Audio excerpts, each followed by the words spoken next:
Salam sejahtera bagi para saudaraku yang terkasih, Bapak, Ibu, dan semua saudara-saudaraku dimanapun Anda berada.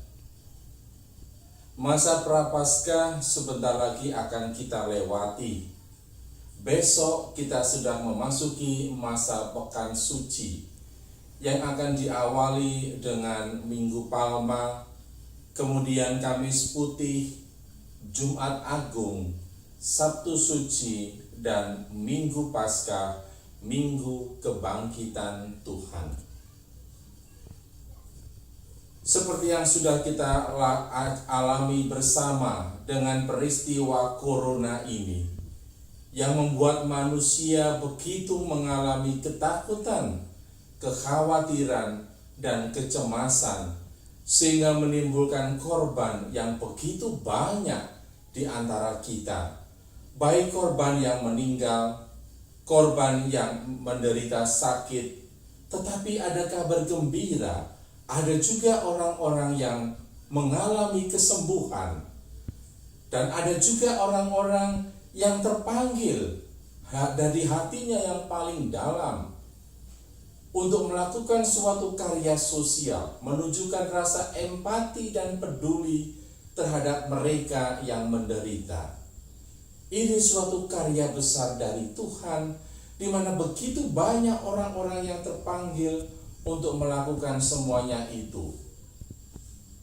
Baik untuk skala yang sangat besar maupun skala yang sangat kecil. Sebelum kita memasuki masa Pekan Suci, saya akan mencoba untuk merefleksikan dari satu teks kitab suci yang diambil dari Injil Lukas bab 1 ayat 39 sampai 45, satu perikop yang sangat indah tentang Maria dan Elisabet. Para saudaraku yang terkasih, Maria dan Elisabet mempunyai pengalaman yang sangat berbeda. Yang satu, Maria dipakai oleh Tuhan. Rahimnya dikuasai, dipenuhi oleh Roh Kudus, karena akan lahir seorang bayi yang akan menjadi juru selamat. Maria dengan usia yang sangat relatif muda. Sementara Elisabet, seorang wanita yang sudah lanjut usia, bahkan mandul. Pasangan ini pasangan yang sama-sama lanjut usia, tetapi mereka adalah orang-orang yang saleh, orang-orang yang suci hatinya, taat dengan ajaran agamanya. Elisabet dan Zakaria. Dalam kisah perikop sebelumnya dikatakan oleh malaikat Tuhan kepada Maria bahwa Elisabet sanakmu itu sedang mengandung di hari tuanya dan dia adalah mandul. Ketika Maria mendengarkan kabar itu, tanpa melihat apapun yang terjadi, sekalipun dia sendiri mengalami pergumulan setelah menerima kabar gembira tentang bayi yang ada di dalam kandungannya, Maria bergegas melewati sebuah pegunungan dan berjumpa dengan Elisabet. Para saudaraku, konteks yang akan saya ambil di sini adalah orang-orang yang terpanggil untuk berempati dan peduli dengan siapapun yang sakit dan menderita karena wabah virus corona ini. Ada begitu banyak orang yang berbelas kasih, dan karena pekerjaan dan perbuatan mereka yang diberkati Tuhan, ada begitu banyak orang mengalami kesembuhan. Apakah para dokter, para medis, dan para sukarelawan itu tidak mengalami kesulitan, tidak pernah mengalami pergumulan dalam hidupnya? Saya yakin mereka juga punya persoalan. mereka juga punya pergumulan dalam hidupnya. Tetapi mereka mencoba meninggalkan persoalan hidupnya untuk menolong sesamanya yang sakit dan menderita. Maka Maria yang juga punya pergumulan karena dia ada ketakutan dirajam oleh orang-orang Yahudi karena dia sudah mengandung, dia punya pergumulan yang sangat berat, ada ketakutan juga, ada kekhawatiran juga, tetapi dia mencoba untuk melupakan sedikit pergumulan itu dan pergi kepada Elisabet. Seorang wanita muda yang punya pergumulan yang sangat berat dalam hidupnya, tapi karena panggilannya untuk mencoba berempati dan peduli dengan Elisabet, dia melakukan suatu karya kasih. Persis seperti apa yang dilakukan oleh para dokter dan para sukarelawan, melakukan karya kasih demi kesembuhan dan keselamatan banyak orang. Yang menarik di sini adalah ketika Maria berjumpa dengan Elisabet, dia mengatakan salam. Dan kata-kata salam itu bukan dari diri Maria sendiri, tetapi keluar dari hatinya yang paling dalam. Karena di dalam kandungan Maria sudah ada Tuhan Yesus. Karena berita malaikat Gabriel itu, Maria sedang mengandung seorang bayi.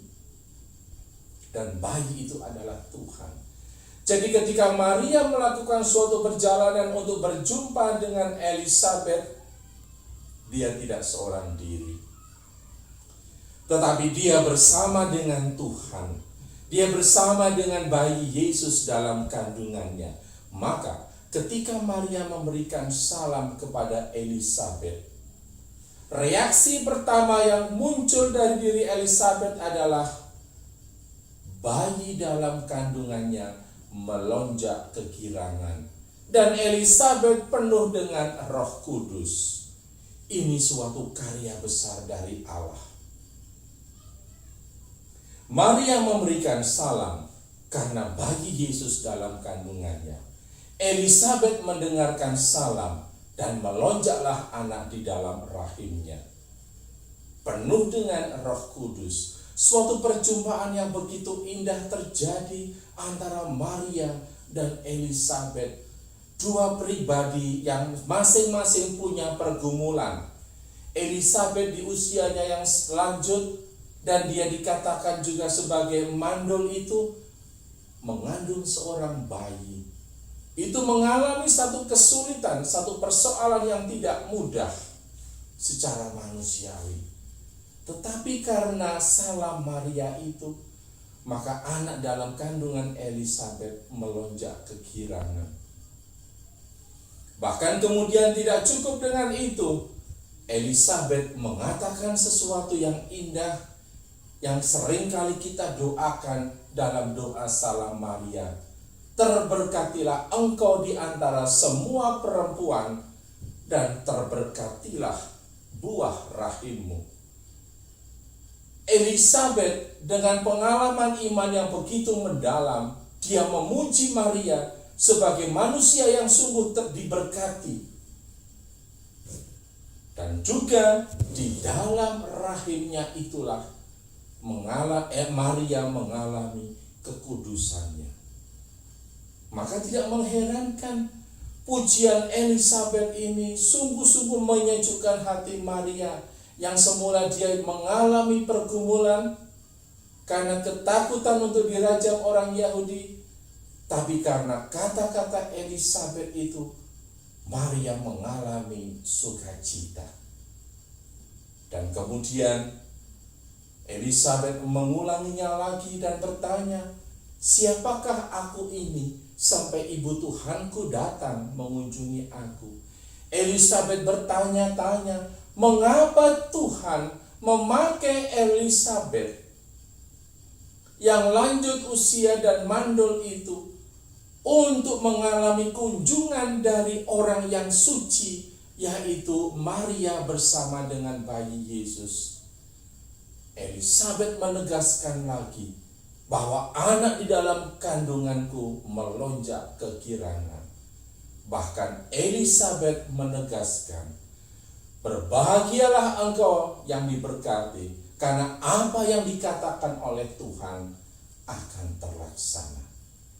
Para saudaraku yang terkasih, perikop ini menjadi inspirasi bagi kita tentang peristiwa corona dan juga peristiwa yang akan kita jalani bersama, mulai dari Pekan Suci, Minggu Palma, sampai dengan Minggu Paskah. Berita-berita yang kita dengarkan membuat orang takut, cemas, dan gelisah. Tetapi di balik berita itu, ada begitu banyak orang yang mengalami kesembuhan. Kemudian ada begitu banyak orang yang terpanggil untuk melakukan suatu karya sosial dengan tulus hati. Apakah itu para dokter, para medis, peralatan, ilmuwan yang bekerja mencari meneliti untuk mendapatkan obat, tenaga keamanan, pemerintahan di hampir semua negara. Semua itu menunjukkan rasa empati dan peduli. Para saudaraku, kita orang-orang sederhana ini, apa yang bisa kita buat? Santa Teresia dari kanak-kanak Yesus pernah menuliskan sesuatu yang indah. Lakukanlah pekerjaan-pekerjaan kecil dengan cinta yang besar. Pekerjaan kecil itu kita ambil teladan dari Bunda Maria, di mana Maria berempati untuk memberikan pertolongan kepada Elisabet. Kita pun juga dipanggil Tuhan untuk melakukan karya-karya kecil dan sederhana yang bisa kita lakukan bersama. Selama beberapa minggu ini, kita harus berani menyangkal diri, tinggal di dalam rumah bersama dengan keluarga, bertumbuh di dalam hidup rohani. Saya mendengarkan berita dari banyak orang, di mana orang-orang melakukan permenungan, refleksi, membaca kitab suci, doa jalan salib di rumah, mengikuti perayaan Ekaristi secara streaming. Sekalipun hati kecilnya ada kerinduan untuk menyambut tubuh dan darah Kristus, tetapi demi keselamatan banyak orang, mereka mencoba untuk melakukannya dengan taat kepada hierarki gereja. Ada begitu banyak orang yang merenungkan sabda Tuhan, berdoa novena, berdoa yang tiada hentinya. Ini suatu karya yang luar biasa. Tetapi para saudaraku, di balik itu mari kita juga melakukan karya-karya kecil dan sederhana yang pasti bisa kita lakukan. Contoh sederhana, kita membeli sebungkus atau 2 bungkus nasi yang ada di pinggir jalan karena masih ada orang yang berjualan dengan membutuhkan mendapatkan rezeki. Kita membeli 2 bungkus mungkin harganya 20.000 atau 30.000. Dan kita pesan kepada si penjual itu, yang 1 bungkus berikan kepada si A yang saya tidak kenal, yang 1 bungkus berikan kepada si B yang saya juga tidak kenal. Sederhana, tapi ini bisa kita lakukan. Dengan demikian, dengan uang 20 atau 30.000 itu kita bisa menolong 3 orang. Yang pertama, si penjual makanan mendapatkan rezeki, dan 2 orang yang mungkin mengalami kesulitan mendapatkan makanan juga mendapatkan rezeki. Sederhana. Tidak banyak orang yang tahu apa yang kita lakukan secara sederhana ini. Maka kalau kita kembali kepada hari Rabu Abu, pesan dalam Injil yang dikatakan oleh Tuhan kepada kita, kalau engkau bersedekah, kalau engkau berdoa, kalau engkau berpuasa, lakukanlah secara tersembunyi. Bapamu yang di surga, yang tersembunyi itu melihatnya. Jadi karya-karya kecil yang kita buat, khususnya di masa pekan suci ini, hal-hal yang kecil, tapi kita lakukan dengan cinta yang besar untuk menolong sesama kita. Itulah yang menjadi panggilan hidup kita. Kalau itu kita lakukan sesuai dengan pengalaman rohani selama beberapa hari, beberapa minggu ini, kita bergumul dengan doa-doa, bergumul dengan perayaan Ekaristi, bergumul dengan refleksi kitab suci, kita tuangkan dalam kegiatan atau karya sosial yang nyata dan konkret, yang langsung diterima, dinikmati, dialami oleh saudara-saudara kita di sekitar kita. Saya hanya mau mengatakan 20 atau 30 ribu bisa menolong 3 orang.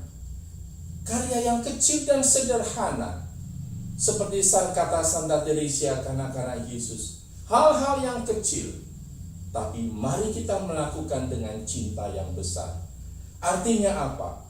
Pergumulan rohani kita, refleksi rohani kita dengan meditasi dan merenungkan sabda Tuhan, dengan perayaan Ekaristi secara streaming itu, kita tuangkan, kita tunjukkan dengan cinta yang besar untuk menolong sesama kita, tanpa orang lain melihat, tanpa orang memberikan penghargaan, tanpa orang mengagumi kita, tetapi dengan hal yang sederhana kita lakukan karya kasih. Besok kita merayakan, mulai masuk pada pekan suci, Minggu Palma, Kamis Putih, Jumat Agung, Sabtu Suci, dan Minggu Paskah. Mari kita lakukan karya kecil itu dengan semangat cinta yang besar. Pengalaman rohani, hidup rohani kita, pengalaman perjumpaan kita yang meneguhkan banyak orang. Persis sama dengan pengalaman Maria berjumpa dengan Elisabet. Kedua-duanya saling meneguhkan, kedua-duanya dimurnikan hidupnya karena Yesus, Roh Kudus hadir dalam kehidupan mereka dan akhirnya membawa berkat bagi banyak orang.